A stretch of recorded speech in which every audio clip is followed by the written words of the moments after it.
Does credit score really matter when you're trying to get a mortgage? Stick with us today. We've got professional lender Nate Jomaa here today to answer that question. You better get fired up. How you doing, brother? Hey, I am very good today. It's Friday. Yeah, awesome. Happy Friday, man. Thank you. So a lot of people have been asking about credit scores, right?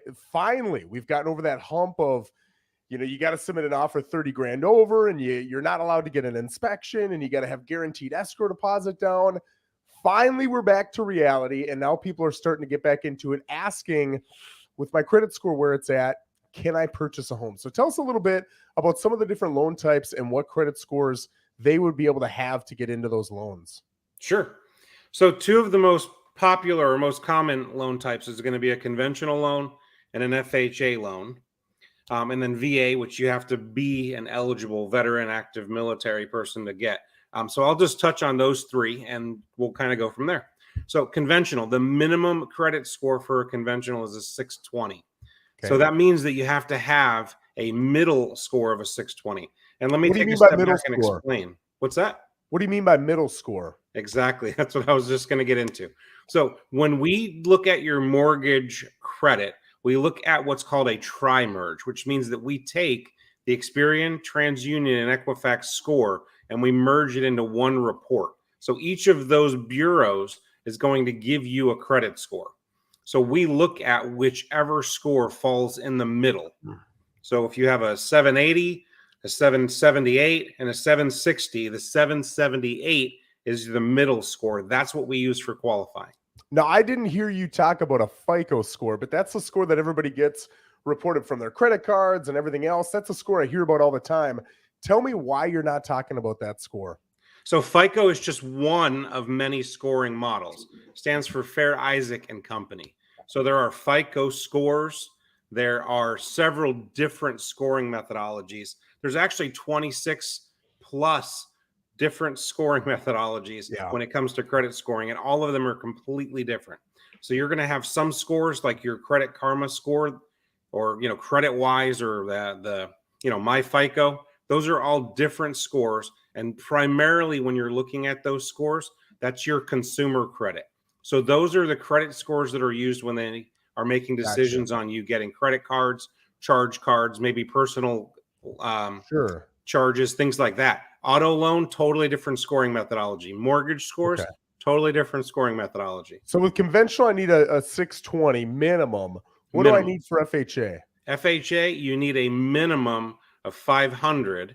However, if you only have a 500 or a 520 or a 560 or a 579, you have to put 10% down.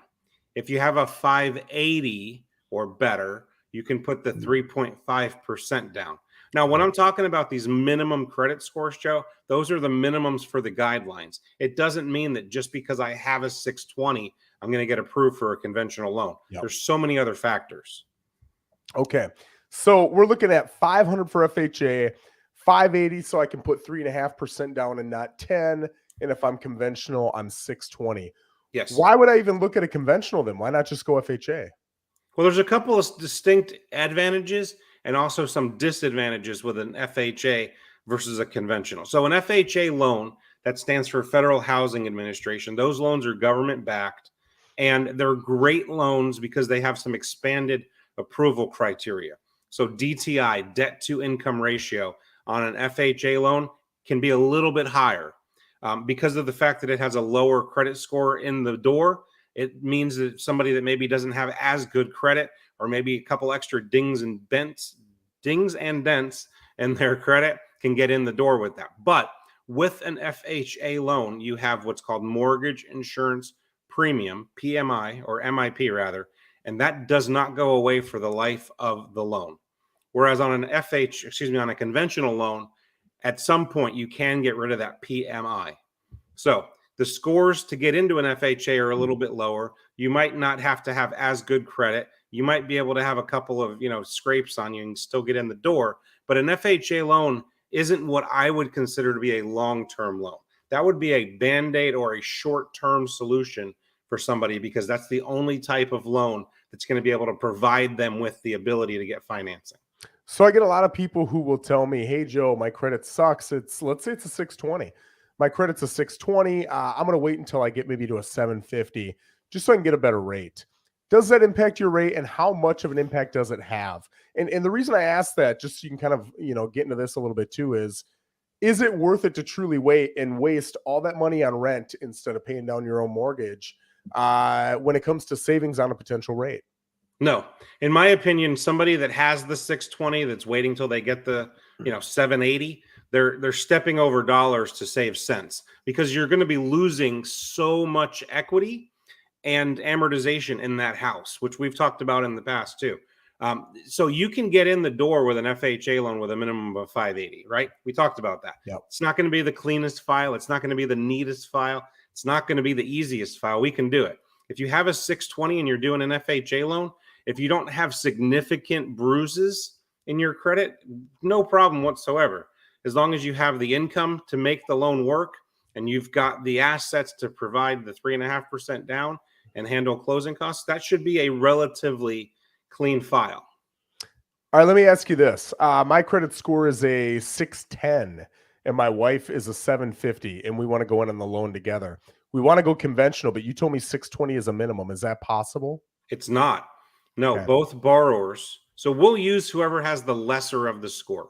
So if you Gotcha. and your wife, considering income is equal, and we're not looking at one of you to be the advantage on income, if your score is a 610 and hers is in the high sevens, we're going to base everything on your lower score. So that's why in some cases we have spouses where if one spouse can cover the income situation and they have lower credit, we don't ask them to be an applicant. Florida being one of those states where we do not need to include spousal income, spousal debt, and spousal credit. I like that you said that, and I'll tell you, it's pretty. I mean, you see just what I see, but a lot of times, whoever the bigger income producer is, that's the person who tends to take on a lot of the debt, Yeah. right? And that person tends to have the worst credit score of the two for whatever reason.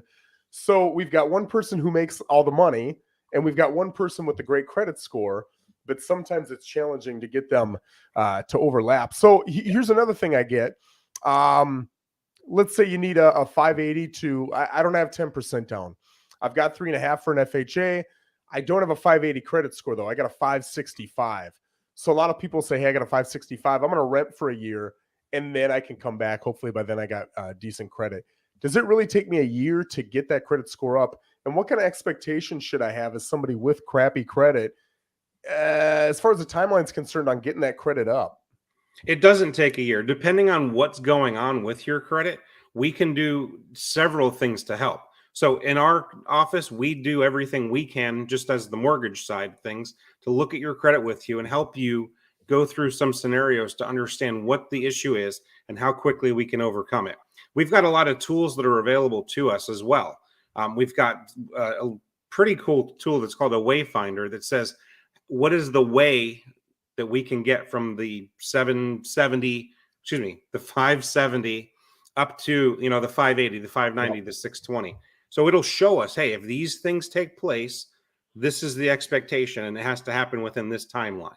So I have those tools and we can do that. If it's somebody that has a lot more complicated things going on, I have multiple credit repair agencies that I work with that I've used in the past that can get people's credits, hundreds of points up, in a matter of 6 months, even sometimes less. It just really depends. So no, it doesn't make sense to wait it out and keep paying rent. It makes a lot of sense to talk with a mortgage broker or mortgage lender and to ask them for guidance on the things that they see that can add immediate impact. We can do things that are called rapid rescores as well, Joe. So if somebody has a collection account, and that's really what the primary issue is, the biggest hurt to their credit is maybe a collection issue, we can talk through some strategies with them to get that collection account paid off. But more importantly, because paying it off does not change the credit score, explain to them how to request the deletion letter. And if they get that deletion letter from the collection agency over to us, we can go back to the credit scoring companies with that deletion letter and say, hey, remove it. And they do that typically within about 72 hours. What's the motivation for the credit score company to actually go through with that? Why wouldn't they just leave it on there? Well, I mean, they're a federally regulated agency, so they can't not do something that's meant to be done. So you're talking about something that is a mistake, correct? Not necessarily a mistake. A mistake is also something that we can identify and overcome. But this is a true. I forgot to pay my my Credit card. yeah, my credit card. Yeah. I forgot to do this. I forgot to do that. I went to collections. So I paid it off. I made the mistake. I own the mistake. I paid for the mistake. But I also want you to delete that collection. Now that I've paid you off, no longer show that as a reporting trade line. Pull it off. Okay, that makes So sense. it's the credit card companies, the collection agencies don't necessarily have to play fair. They can kind of push things. Ultimately, they have to do it if it's been paid, but they don't have to be accommodating. But I will tell you, for the most part, these collection agencies, as long as they get paid, they will provide you with that deletion letter if you ask firmly enough and enough times. So I got a question, has nothing to do with credit, but we had someone the other day that I connected you with, and they need cash. They don't have the cash down. They have an employer who is willing to help them with that cash up front to the tune of up to $50,000. Can that employer give them the funds for any one of those three types of loans, VA, FHA, or conventional? And if it's in any way gray, I assume maybe we'll talk about seasoning of funds. Can you explain what that is as well? So typically, when somebody's accepting gift funds from somebody, it needs to be a relative. It needs to be somebody that's a blood relative, either by blood or marriage or some way, shape, or form. They're a relative. There are some instances, and it's very much something that we would have to bring offline to talk through. Employers being able to gift somebody funds because there's an expectation that goes along with that. So there's got to be a timeline, though, because if I think about it, I've got to be able to get cash from literally anybody 5 years ago. And as long as it's sitting in my account, I could use it. What if it was 4 years ago, 1 year ago, 6 months ago? Where does that line end? On the seasoning? Well, I mean, I guess my question is, like, for somebody who doesn't know what seasoning is, I guarantee if what I need, if the thing holding me back is 50 grand in cash, Yeah. and I've got 50 grand in cash from somebody who's not a blood relative giving me that money 5 years ago, Yeah.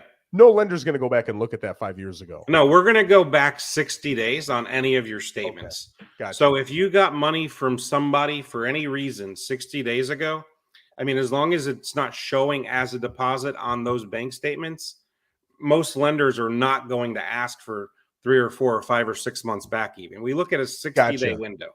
So if there's anything suspicious on there, we could Yeah. potentially ask to go back. But I mean, it's got to be some weird, circumstance. So if I want to borrow money from a non-blood relative, as long as it's 60 days ago and it's not on the last, 2 or 3 statements, then I'd be good, correct? If there's no evidence on any deposit outside of a normal deposit that we see in that 60-day window, then yeah, it typically, as long as you've gotten that 60 days and it's not on any of the statements for the past 60 days, then that's money that you got and nobody's really going to dig much further. Okay. Amazing realtor Wade McCorkle has a question. Can a mom gift a son 100 grand plus? Is there a seasoning period from blood family? So here's an interesting question that Wade asks. I'm not an accountant, so I don't want to weigh in on the tax implications because there is a gift tax for 2022. They say anything more than a $16,000 gift from one person to another is potentially eligible for that gift tax. And again, not an accountant, not providing tax advice. But yeah, I mean, you could get a gift in any amount from any person that is a qualified donor. There is no seasoning requirement. However, I will tell you that on a conventional loan, they prefer that you send that money directly to the title agency. And the reason for that is if you get a gift from a family member and you deposit that into your, say, checking account, with that donor letter, we're now going to ask to see where they got the money as well. So we're going to ask for them to be able to provide us with their bank statements to show where they got the money. And if they got it deposited from somebody else, then you can see how this box just continues to open. As we peel the onion back, there's more and more layers. So Sure. we avoid that by just having that money sent directly to the title company. Okay. On an FHA loan, it doesn't necessarily work the same way, but again, same school of thought, we can do it that way. But yes, you can accept a gift of any amount. And again, you'll want to check with an accountant, somebody that knows their tax law, that can tell you what you're looking at in terms of what gift tax may or may not be applied to that. Yes. We get another, I don't know if it's a question, more of a comment from Christine. It's not my score I'm concerned about. It's the interest rate and my monthly payment that I'm concerned about. I've been house poor before and it's no fun. I would say that's 100% true. And I always say, before you go talk with a lender, you tell me what's your monthly budget, because I don't care. Sometimes you're going to tell me, hey, I can afford $2,000 a month. And then you're going to get in and talk with a guy with like Nate. He is not looking at your personal budget. He's looking at what the bank requires of him as far as numbers are concerned. And he's going to put in this mathematical equation, and out comes $3,000 a month is what he approves you for, maybe. My huge recommendation is do not go with a home that you can't afford before you talk with a lender, right? Figure out that you're good for whatever it is, say $2,000 a month. And when they tell you $3,000 a month, just stick with your $2,000. Now, interest rates have gone up. Prices have gone up, right? They're starting to subside a little bit. So we're seeing a plateau, which I think is good, honestly, for everybody long term. So I would never suggest that anybody get into a home that they can't afford. I would say this. You've got two sets of people, right? Some people can afford a house, but they'll be house poor. But the alternative is to rent and throw all that money out the window. And they're not willing to, excuse me, live with anybody else. And they're not willing to move to a more affordable area. And there just aren't any other options. If you're going to be house poor anyway, then I would highly suggest owning, because at least you're building up that wealth over time. But if you are in a situation where you are willing to go live with family, you're willing to take on roommates, you're willing to move to Kentucky to a more affordable area, something like that, I would always side with that over being house poor. Nate, what do you think about that? Agreed. Absolutely. There's been times where I've been able to say to somebody, hey, I've got you approved for this amount and this is your payment. And they go, hey, that payment's too much. I say, that's fine. If it's not a comfortable payment for you, then, you don't have to get the approval at, the 350 or 450 mark. We can back that down for you, and we can back into a payment that you feel you are comfortable making. Yeah. Awesome. Well, listen, Nate, is there anything else we didn't touch on that you want to touch on with credit scores? No, I will mention we didn't talk about VA. There's no minimum credit score on a VA. The Veterans Administration does not have a minimum score for their guideline. However, most lenders have imposed what's called an overlay for what their minimum credit score is. So if you are an eligible veteran or active duty military member, check with a couple different lenders and see what their minimum credit scores are, because you might find, as I've discovered from talking to so many VA eligible candidates over the years, that a lot of the bigger named VA outfits have much higher credit score requirements. If you go and talk to a broker, you might find that even though somebody else told you your score had to be X, Y, and Z, we can get it done for you with a much lower score. It's a great point, man. I appreciate that. Well, guys, thank you so much for joining us, whether you're on Facebook or YouTube. If you've got comments even after the show, put them in. We'll always get back to you. Thanks for the comments that we had live there. And Nate, my man, I wish you a Merry Christmas, my friend. You as well. Thanks so much, Joe. Thanks, everybody.